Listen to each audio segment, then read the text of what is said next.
Well, today I'm going to talk about the contract verbs. There's nothing particularly special about them other than that they are omega verbs that go with a stem that has a specific vowel attached to them. And there are only really three types of contract verbs. Alpha contract, AO, epsilon contract, EO, or omicron contract, AO. So we'll review a bit about our endings. So we have me verbs. It's me, sigma, si, men, te, asi. You put those endings on for me verbs. And omega verbs are o, ace, a, amen, eta, usi. And you'll see that the endings are more or less the same, right? Sigma is the last here, and ace. AC, which we'll get into, is actually a. Men, amen, te, ete, asi, usi. So endings are more or less the same, only that omega verbs have these vowels that are part of the endings that you're going to coalesce to the stem. And the my verbs, the deponent verbs, which are going to be, see later, are going to be the same endings that we get for the middle passive.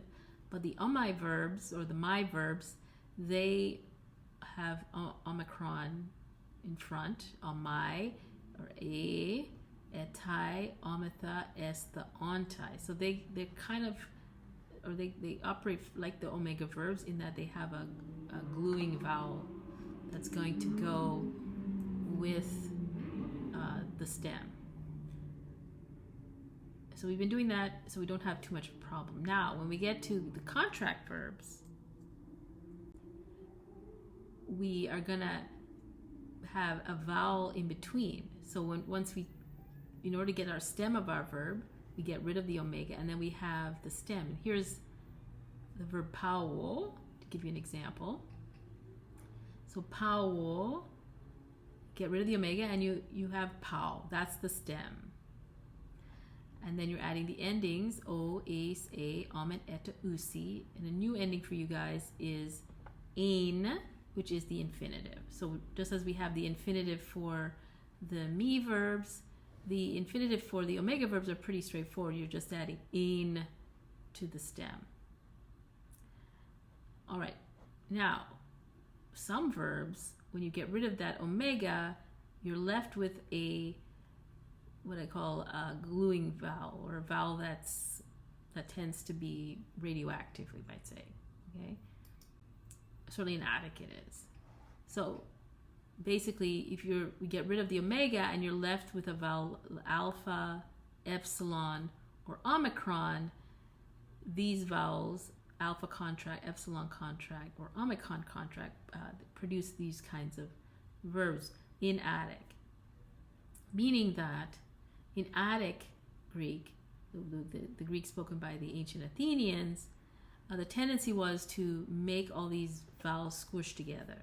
They didn't like to pronounce all the vowels separately. So they like to mush them all together into few vowels as possible.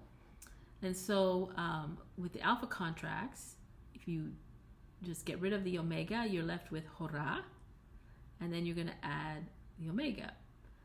In other dialects, you'd have hora'o, or hora'es, hora'e, hora'omen, hora'ete, hora'usi. However, in Attic tends to want to coalesce these vowels, and like the a, o, a, ace, etc.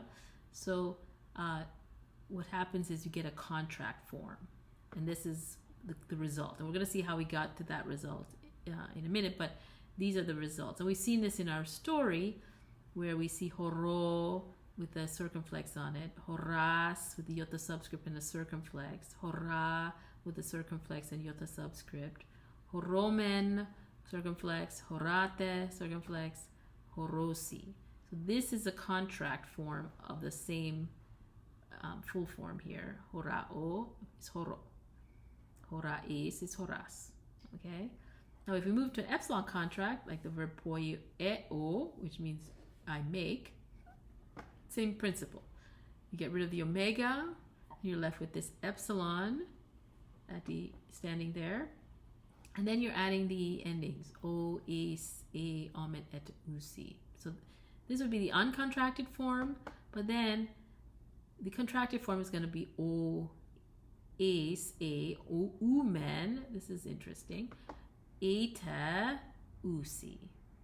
You're going to see why that's the case in the next slide, but for now, we notice though that there's a circumflex operating, and it's in the case of poiet omen or poiet ete, you're getting a new diphthong, right? So you're getting poiumen or poiete here. All right, and then what about de lao?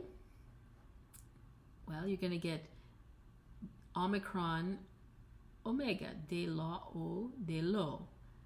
De lo is becomes de lois. So the diphthong changes to reflect the omicron. So de lois. De lo de loi. Same thing, reflecting the omicron. De lo omen, you get de lumen. De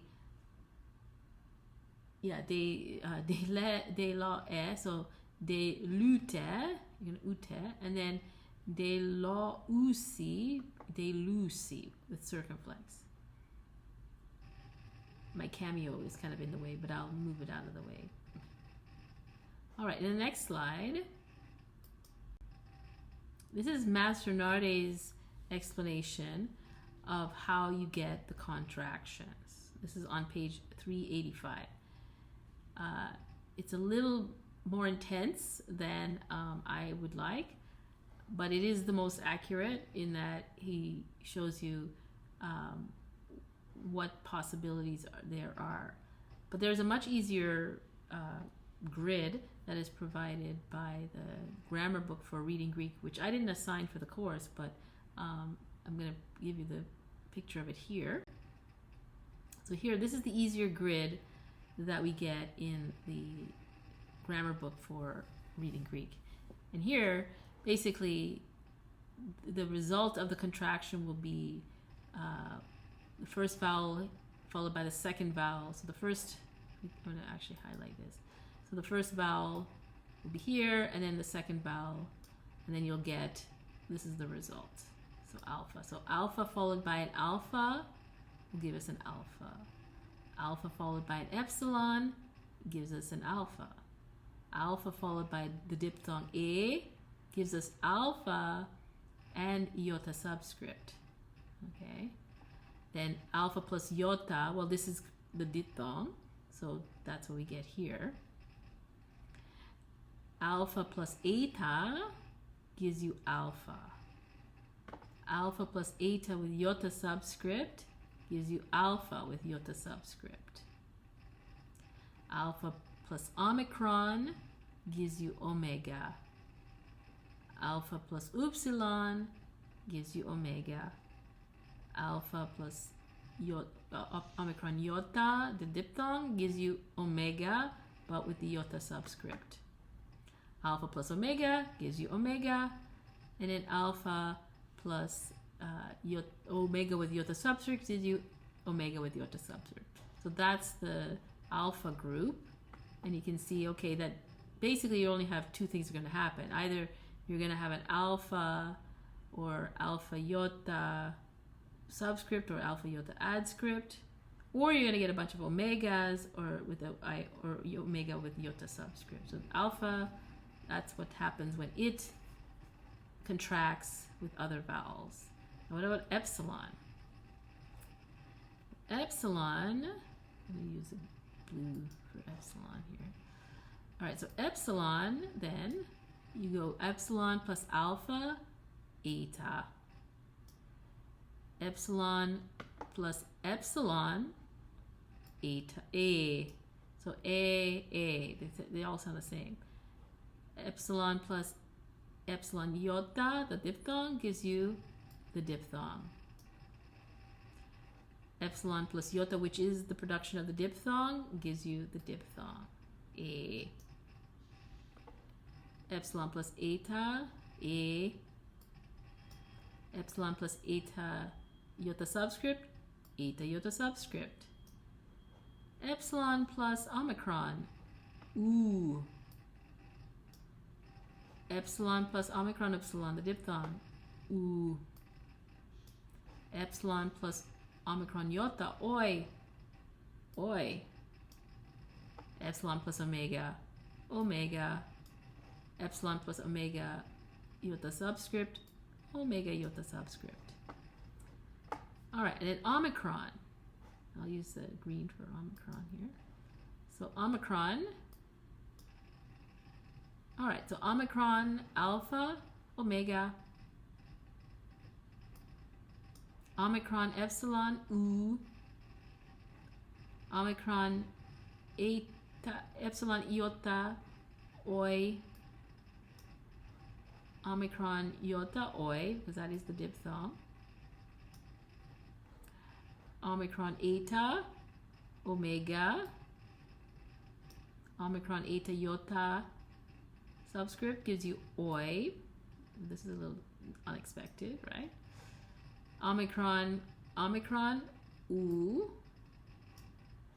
Omicron, omicron upsilon, oo. Omicron, omicron iota, oi. Omicron omega, omega. And omicron omega iota subscript, omicron omega iota subscript.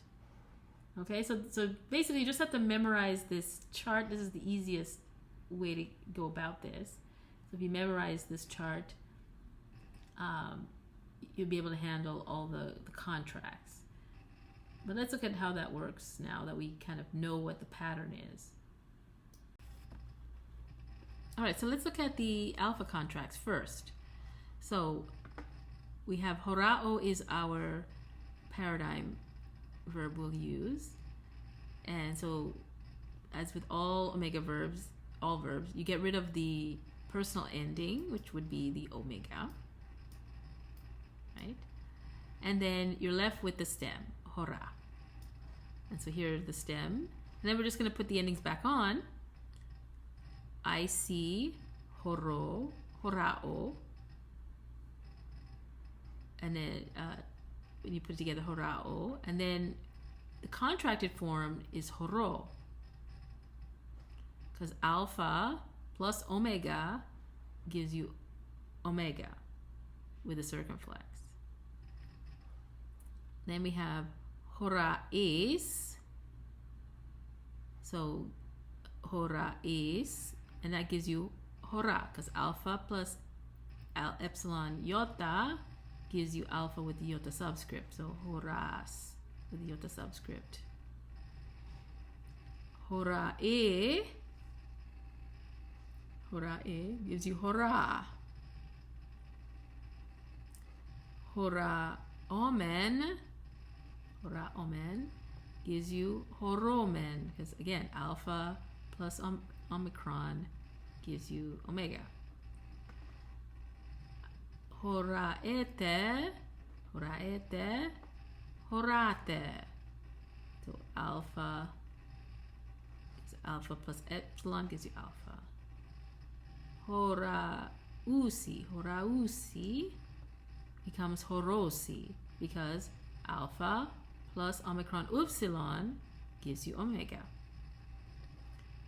And then our new ending, which is the infinitive, which is ain. For all omega verbs, it's ain, epsilon iota nu. So you're adding hora'in, and then it becomes horan, because alpha plus epsilon iota is alpha. Now, as far as the accents go, it's going to be circumflex all the way down to mark that it's a contraction. But the principle for that accent is actually, if in the contraction you have your 2 vowels or 3 vowels, if the first vowel in the contraction has the accent, then it will be a circumflex on the vowel. And you will see later that this is going to matter, okay? But right for now, it doesn't really matter because we're doing the indicative active forms, and lo and behold, it's all omega. All circumflex is all the way down, so you don't need to think about it here. All right, so let's look at the next one, which is the epsilon contract.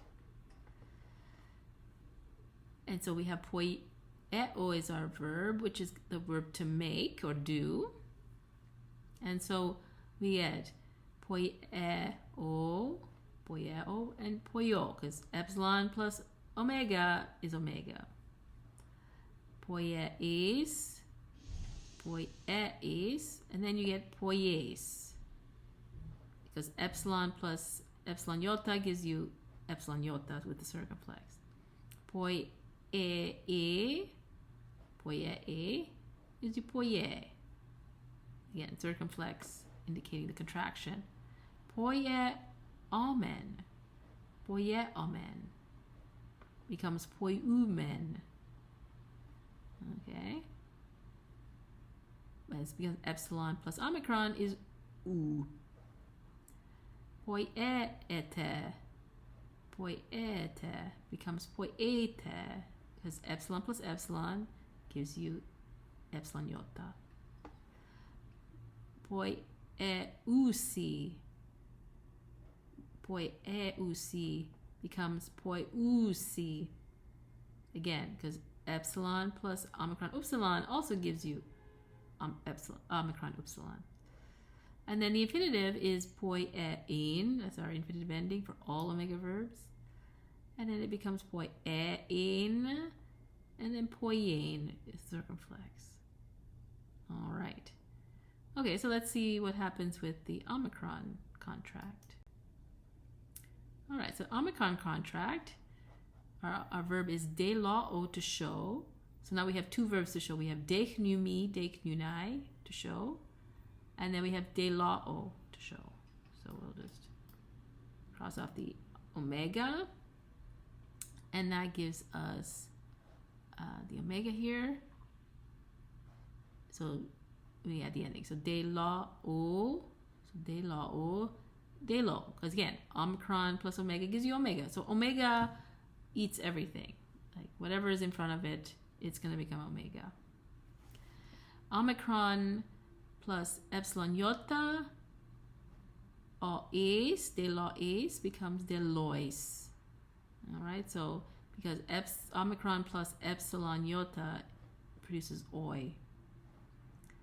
Oe, same thing. De loe, de loi.